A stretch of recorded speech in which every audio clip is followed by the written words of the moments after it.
Sensizlik, tenhalık öldürer beni, öldürer, kayıt gel. Geri dönüşün, bir gülüşün güldürer beni, güldürer, kayıt gel. Sensizlik, tenhalık öldürer beni, öldürer, kayıt gel. Geri dönüşüm, bir gülüşüm güldürer beni, güldürer, kayıt gel.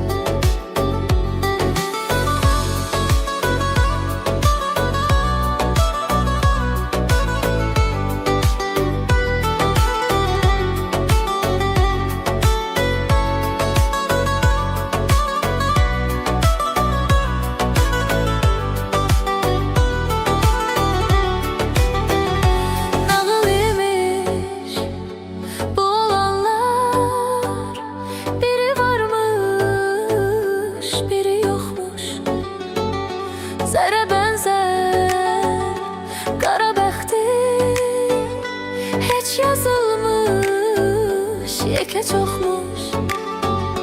Sən gedəli sairələr belə yazmış, belə oxumuş. Sənsizlik, tenhalıq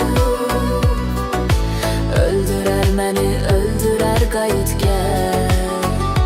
Geri dönüşün, bir gülüşün güldürer beni, güldürer, kayıt gel. Sensizlik, tenhalık öldürer beni, öldürer, kayıt gel. Geri dönüşün, bir gülüşün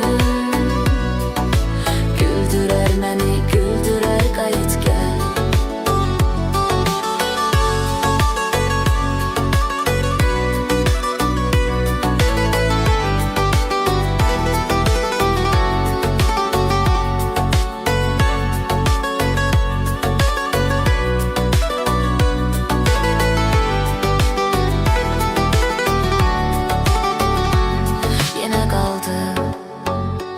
Ayak üstə qürurumla, divarımla